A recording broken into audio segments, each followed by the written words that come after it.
dari dalam kitab An-Nukat lil Qasab, dia kata ayat ini, ayat 25 ini dalil bahawa mereka yang mengeluarkan fatwa tanpa ilmu fa'umila bi fatwahu, dia tak ada ilmu tapi dia mengeluarkan pandangan, kana ismul amil alaihi, dosa orang yang melakukan itu naik atas kepala dia.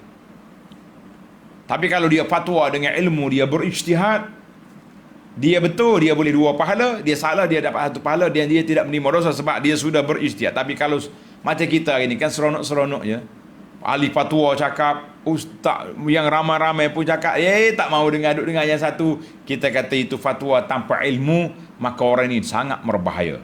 Allahu Akbar. Soalan kita, mungkin kita tengok lagi apa yang ada tentang ayat ini, ayat 25 ini. Allah kata pemimpin ahli-ahli fatwa yang bawa tanpa ilmu ini akan menanggung dosa. Ahli-ahli maksiat, ahli-ahli bid'ah yang ajak orang buat benda bid'ah ini menanggung jawab dengan dosa pengikut dia. Bagaimana kita nak faham dalam ayat tanda Suratul An'am ayat 164, Allah kata wala taziru waziratun wizra ukhra. Orang lain tak akan tanggung dosa orang lain. Dosa orang lain tak melarat pada dosa orang lain. Jawab dianya, ayat ini Allah Ta'ala sebut kepada kita bahawa dosa peribadi tak pergi kepada orang lain, tapi dosa bersebab dia akan pergi kepada orang lain. Suami tak tegur isteri dia, tak tutup aurat keluar rumah, suami dosa. Bini berdosa, suami berdosa.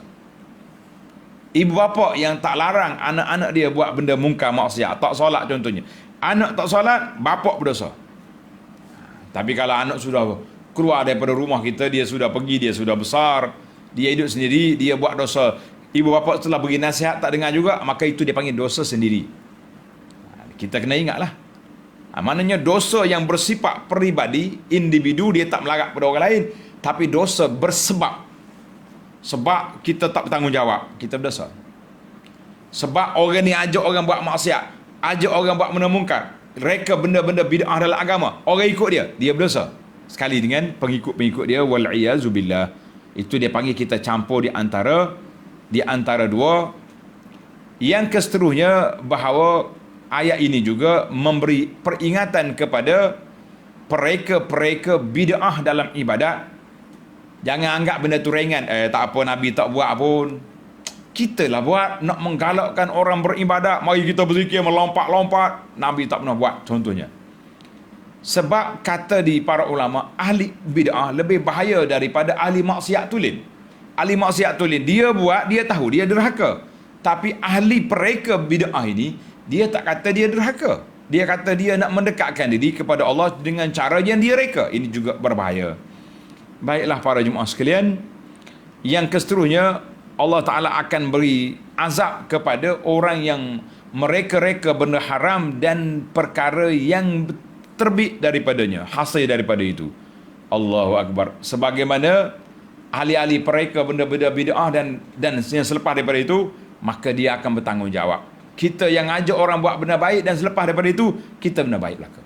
Contohnya kita ajak orang jadi baik, dengan sebab kita dakwah dia solat, dia baca Quran, dia berzikir, semua pahala itu dapat kepada kita. Itu dia kata sebab-sebab yang hasil daripada itu. Alhamdulillah. Tapi kalau orang yang buat ni ikut benda-benda yang salah, anak cucu dia pun, anak-anak kesalahan tu akan ikut sekali. Allahu Akbar.